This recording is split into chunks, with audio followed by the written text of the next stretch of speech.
Jack's Mermaid by Lois Wickstrom. Interior, Dolly and Buddy's condo living room, day.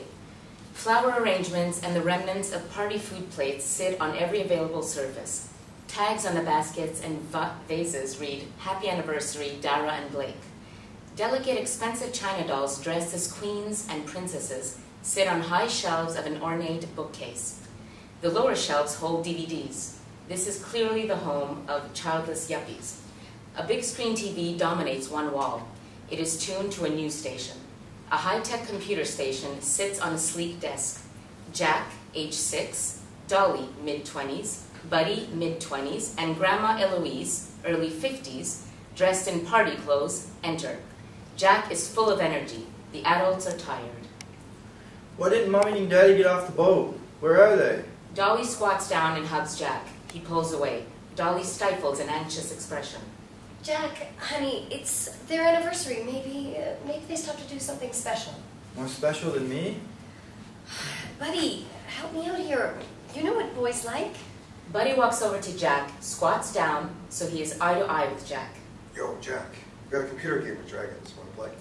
Jack gives Buddy a disappointed look. I want my Mommy and Daddy. Grandma Eloise plops onto the sofa facing the TV and pats the seat beside her. We all do, sweetie. The Coast Guard is looking for them. Come sit beside me while we wait. The TV makes alarm sounds. An important message is about to broadcast. The adults turn to look at the TV. Jack explores the apartment, pulls open the curtains, tugs on the patio door handle. Weather report can be heard from the TV, in the background, throughout the scene. The adults focus on the TV broadcast. Jack finds the lock at the base of the patio door, unlocks, and slides open the glass door. He walks out to the pool area. Tropical storm Aurora is gaining strength in the South Atlantic. She may become the first hurricane of the year. Look out, folks. We're in for a tough drenching if she comes through Florida. Stay tuned to the station as we track this approaching storm. After the broadcast, the adults look around for Jack. Where's Jack? He can't have disappeared too. A splash is heard from the pool. The three adults run to the patio, Dolly in the lead. From the living room, through the patio doors, the pool is visible. Exterior, swimming pool in condo patio, day. Dolly screams. Jack is in the pool. He's in the shallow end. He's splashing, looking serious. No! Buddy jumps into the pool. The captain said Mommy and Daddy are in the water. Buddy scoops up Jack. I gotcha. Jack cries pitifully. His wet clothes and shoes appear to cry torrents into the pool. I want to swim. Jack cries louder, kicks and squirms. Buddy hangs on tightly. I told you I didn't want this condo, Mom. I knew. Well, you gotta take swimming lessons, kiddo. There's a lot more to swimming than kicking and splashing. I can swim. It's easy. Let me go. Buddy readjusts his arms on Jack. I kept the curtains closed. Like you said, I locked the patio door. And look. Aunt Dolly is terrified of water. You mustn't scare her like that. Jack cries slow to a whimper. I want my Mommy. Interior, Dolly and Buddy's living room, day. In other news, the St. Augustine Gilligan ferry has docked with 2 of its passengers missing, Dara and Blake Peel. Coast Guard ships will scour the route. We'll be on hand to keep you updated. Mommy and Daddy can't disappear. I have to find them. Dolly hugs Jack. He pulls away. Interior, Barsin's Toy Emporium, day. Flashback. Sobbing, teen Dara, age 15, holds a china doll toward first grader Dolly. Simon Barsin, store owner, 70s, stands by her kindly.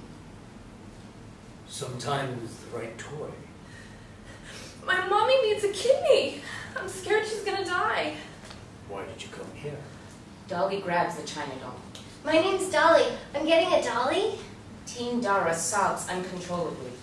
Can you get my mom a kidney? Barsin flickers red. His dragon tail briefly appears. Will you give me your firstborn child when he turns 7? Nobody does that. Will you, Dara? Interior, Dolly and Buddy's living room, evening. Buddy's dressed in pirate print shorts and a t-shirt. Dolly wears a business suit, and Grandma her t-shirt and exercise pants. I called the hotel. They found a substitute concierge, so I get a week before I have to go back. They're calling it a partial maternity leave. We'll find Dara and Blake by then. What's a concierge? I'm an expert at finding and buying things. Mommy says things don't make people happy. A flyer from Barsin's Toy Emporium is pushed under the front door. The large type headline reads, "Imagination is the key to happiness. Toys for your child's imagination."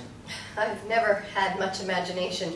Maybe Jack... Nonsense. Imagination is fake. The real world is all that matters. Dolly indicates the row of china dolls. These dolls have meant a lot. Jack runs back to the curtains that block the view of the pool. Buddy runs after him and grabs him. We gotta find something you like besides swimming. Maybe toys are a good idea. Aunt Dolly used to love toys. I still do. She nods at her ceramic dolls on the bookshelf. I never understood why Dara gave you such delicate toys, especially when I was in delicate health. Well, the toy store owner found your kidney. Why didn't we go to his store after you got well?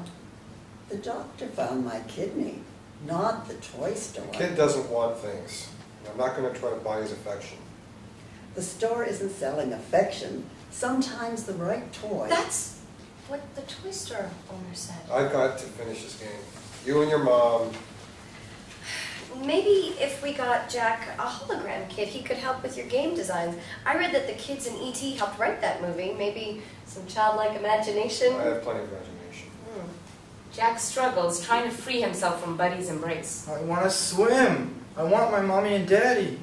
Interior, woods in terrarium, night. Dara, early 30s, and Blake, early 30s, in a makeshift prison constructed of tree branches, surrounded by a force field at which they pound their fists. You made a promise. He's my child, too. I didn't promise. I'd never... Have you forgotten all the times you said, I'd give anything? I didn't think you were serious. My mom was dying. Promises like that are the stuff of fairy tales, not real life. They're metaphorical or I'm something. always serious, and I keep my promises. You are my prisoners. You will never see Jack again unless you give him to me. And then what? We get visiting hours with our son? I didn't say that. Interior, Dolly and Buddy's car, night. Dolly drives. Grandma Eloise sits beside her. Buddy and Jack are in the back seat. I don't want a toy. I want my mommy and daddy. Exterior, Barsin's Toy Emporium, night. Spotlights illuminate the exterior of Barsin's Emporium so it can be seen from the freeway. The exterior is painted in a colorful picture book fantasy scene of gnomes, mermaids, dragons, and plump, childish-looking fairies. Interior, Dolly and Buddy's car, night. Dolly steers the car into the parking lot. This is the store where Dara got me the china dolls. I don't see how. It's too new. Interior, Barsin's Toy Emporium, night. Colorful toys line shelves on wide aisles. A child-sized fort with a cannon on top, a working musical carousel horse, and a working pool-sized fountain are placed at breaks in the aisles. Jack walks distractedly down the aisle, ignoring the toys. Dolly picks up a science toy with the word hologram on it, holds it in front of Jack. Look, Jack, like what Uncle Buddy makes. Jack keeps walking. Buddy finds a pirate treasure game. He shows it to Jack. Ahoy, matey! Jack keeps walking. He appears to be walking into a wall. Watch out, Jack. Buddy takes a long stride and grabs Jack's shoulder. Jack places his hand on the wall. A door pushes open. Whoa! Like in one of my games. Jack strides through the open doorway, a new energy in his step. Dolly, Buddy, and Grandma follow. Exterior, interior, imaginary playmate area, continuous. They've entered a huge terrarium-style greenhouse. Buddy catches Jack, placing a hand on his shoulder. The terrarium is divided into 4 areas. One quadrant has luxurious spring blossoms. A second quadrant is covered in snow, and a third has a campfire underneath trees bearing red and gold foliage. Dara and Blake's prison is recognizable at the back of the forest, but they're not visible. In the 4th quadrant, a waterfall flows into a pond around which trees hang heavy with fruit. The terrarium has all 4 seasons at once. Simon Barsin, a man of about 70, dressed in a tailored, expensive suit, with a red flicker about him, picks flowers in an idyllic woods. He turns, offers the flowers to Grandma. She's thrilled, as if he's courting her. Jack sees this and looks confused. Barsin's red dragon's tail flicking is obvious in the twilight. Stars twinkle overhead. Jack looks at the scene, entranced. This is the man who gave me the china dolls. The man who found your kidney. I see it was a good one. I'm glad. That's rather personal for a man I haven't been introduced to.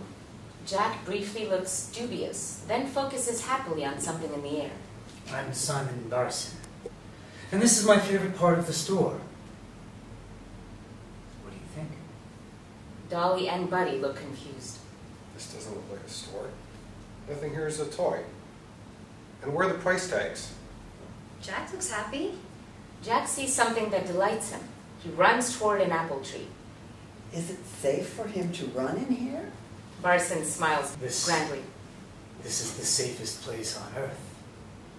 That's why imaginary playmates choose to live here. Jack turns curiously to Barsin. What's an imaginary playmate? They're right in front of you. I don't see anything unusual.